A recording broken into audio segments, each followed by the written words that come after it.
Friends, आज आम जाना एमती एक भारतीय युवक विषय जे निजर परिश्रम और टैलेंट सारा विश्व में परिचित होती से पैशन पाठपढ़ा छाड़ी देते और लोक मैंने कहले पाठ पढ़ुन आगक जीवन में कौन करूँ तथापि से समस्त कथा को इग्नोर कर पैशन को फॉलो कर खाली भारत नुहे बर पूरा दुनिया में परिचित हो गले।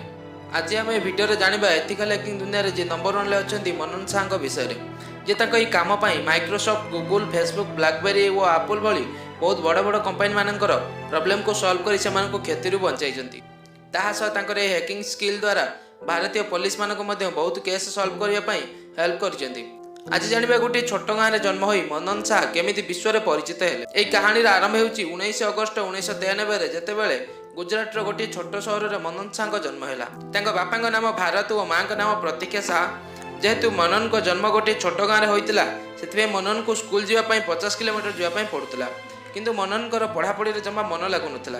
कंप्यूटर शिखा और चलैया से बहुत भल पाते। कंप्यूटर प्रति रुचि देखी बापा गोटे कंप्यूटर आनीदे। कंप्यूटर आसीगला से पढ़ापढ़ी छाड़ीदे। दिन राति कंप्यूटर चलैले से 10वीं श्रेणी में फेल हो गले। तापर से पाठपढ़ा छाड़ी सब समय कंप्यूटर लगी रही। लोक मैंने कहते तू पढ़ा छाड़ीदेलु भविष्य में करू कौन किंतु परिवार लोक बहुत सपोर्ट करुले कारण जना आम पिला परिश्रम करुच्ची भविष्य में किसी ना कि कर।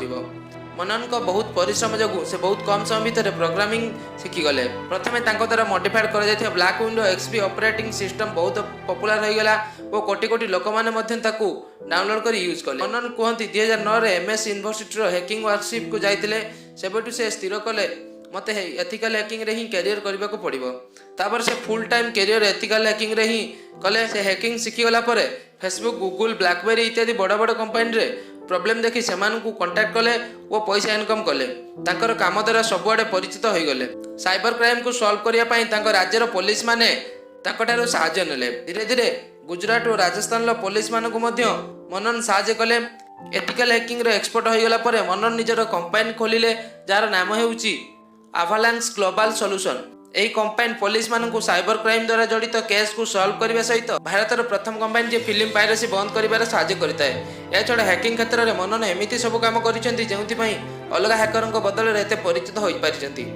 फ्रेंड्स, शेष में मुझे कहबी मनन को कहानी से समस्त इंस्पिरेशन जो मैंने जीवन में बड़ करने को चाहते जमी मनन पैशन को फॉलो करी पढ़ा छाड़ीदे सेमती तुम जदि तुम पैशन को फॉलो कर भविष्य में निश्चय सफल हो। यार अर्थ नुहे जे मु पढ़ापढ़ी छाड़ापी कहूँ। पढ़ापढ़ी गोटे स्तर पर्यंत निश्चिंत आवश्यक किंतु पैशन को केबे छाड़िबा नहीं। मु भावुची आपण माननकु मनन शाह ये कहानी निश्चय भल लगी भिडियोटी को लाइक करंतु और सांग मानक सह शेयर करंतु और एमिति बायोग्राफी ओडिया देखा चाहूँगे आमर ये चैनल को सब्सक्राइब करंतु।